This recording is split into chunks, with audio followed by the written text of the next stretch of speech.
Selamat berjumpa Bapak Ibu sekalian. Pada kesempatan ini kita akan sama-sama membicarakan terkait kerangka asesmen tes kemampuan akademik untuk jenjang SMP atau MTS yang sederajat. Kerangka asesmen tes kemampuan akademik ini dikembangkan berdasarkan Peraturan Kepala Badan Standar Kurikulum dan Asesmen Pendidikan Kementerian Pendidikan Dasar Menengah Republik Indonesia nomor 047-H-AN-2025. Kerangka asesmen seperti yang ada di pasal ini menyangkut pertama adalah latar belakang dan tujuan, yang kedua mata uji dan jenis soal, yang ketiga muatan dan kompetensi yang diujikan, serta keempat adalah contoh soal. Latar belakang dan tujuan, tes kemampuan akademik diselenggarakan karena tidak tersedianya laporan capaian akademik individu dari seluruh peserta didik melalui sebuah proses penilaian yang terstandar. Sebagai sebuah tes yang terstandar, maka TKA diharapkan dapat menjadi bagian dari solusi terhadap permasalahan seleksi akademik dengan menyediakan skor yang relatif lebih dapat dibandingkan antar lintas satuan pendidikan. TKA bukanlah evaluasi untuk menentukan kelulusan murid dari satuan pendidikan. Evaluasi kelulusan murid tetap menjadi kewenangan pendidik dan satuan pendidikan. Mata uji dan jenis soal. Mata uji dan jenis soal TK untuk jenjang SMP terdiri dari bahasa Indonesia dan matematika. Sedangkan jenis soal yang digunakan dalam TKA ada soal tunggal dan ada soal grup. Soal tunggal merupakan soal yang berdiri sendiri tidak terkait dengan soal lain, sedangkan soal grup adalah sekumpulan soal yang mengacu pada sebuah stimulus yang sama. Berikutnya adalah bentuk soal. Bentuk soal yang digunakan dalam TKA ada 3 jenis, yaitu bentuk soal pilihan ganda sederhana, pilihan ganda kompleks, model multiple choice multiple answer, dan pilihan ganda kompleks kategori. Semua bentuk soal menyajikan beberapa pilihan jawaban atau respon untuk sebuah pokok soal. Penjelasan terkait ketiga soal pilihan ganda tersebut antara lain, pada soal pilihan ganda sederhana, hanya terdapat satu pilihan jawaban yang benar. Peserta dapat memilih satu jawaban pilihan saja dari semua pilihan yang tersedia. Pada soal pilihan ganda kompleks model MCMA, terdapat kemungkinan lebih dari satu jawaban pilihan yang benar. Peserta diminta memilih lebih dari satu pilihan yang dianggap benar. Sedangkan pada soal pilihan ganda kompleks kategori, terdapat beberapa pernyataan yang kesemuanya perlu direspon, misalnya dengan pilihan benar atau salah, sesuai atau tidak sesuai. Semua peserta diminta untuk memberi respon untuk masing-masing pernyataan tersebut. Selanjutnya Bapak Ibu sekalian, kita akan bicarakan terkait muatan kompetensi yang akan diujikan pada mata uji wajib. Mata uji wajibnya yang pertama adalah bahasa Indonesia.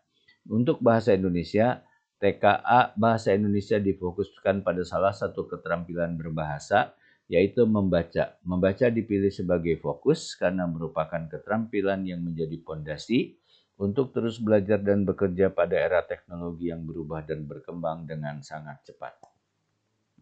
Muatan yang diujikan, keterampilan membaca diujikan pada dua jenis teks, yaitu teks informasi tunggal maupun jamak, serta teks fiksi. Teks informasi merupakan teks yang berisi fakta, konsep, prosedur dari berbagai bidang atau topik yang berskala lokal, nasional, ataupun global. Teks informasi dapat berupa teks tunggal maupun teks jamak.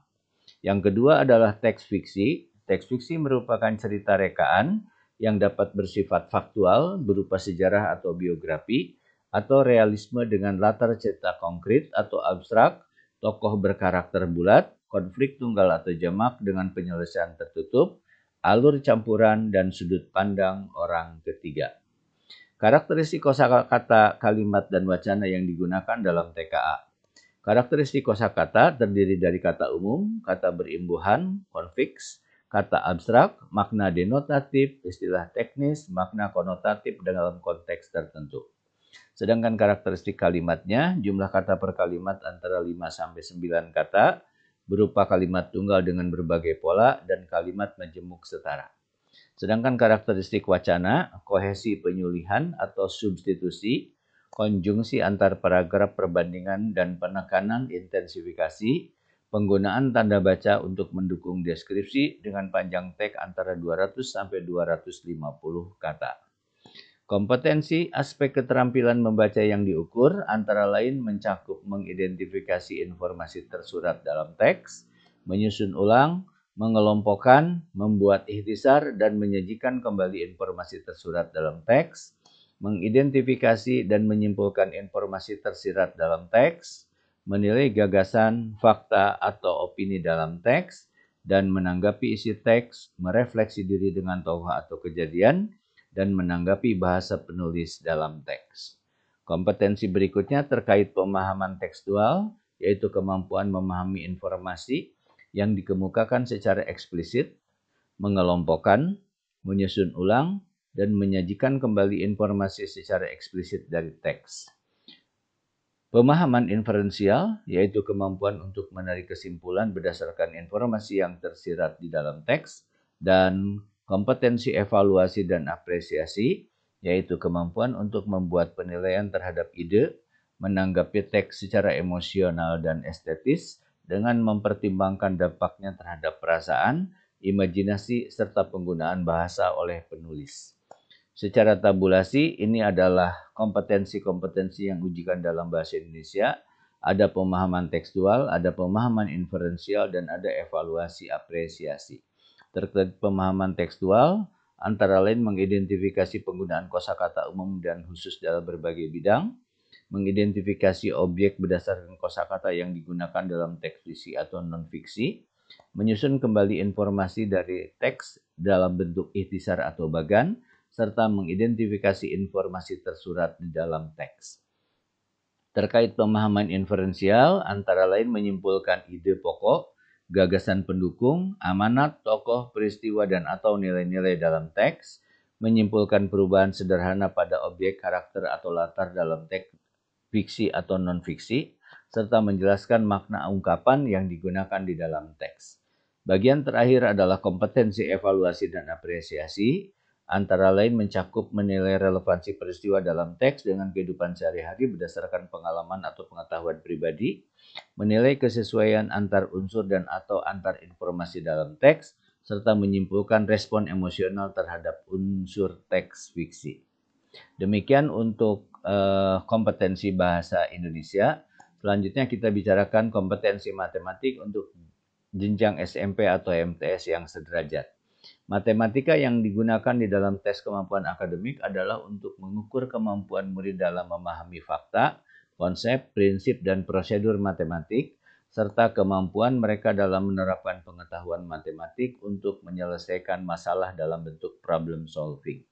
Pengetahuan matematik diukur melalui permasalahan dalam konteks matematik dan permasalahan dalam konteks keseharian yang dapat meliputi kejadian atau situasi di lingkup personal, keluarga, atau lingkungan, baik secara lokal maupun global.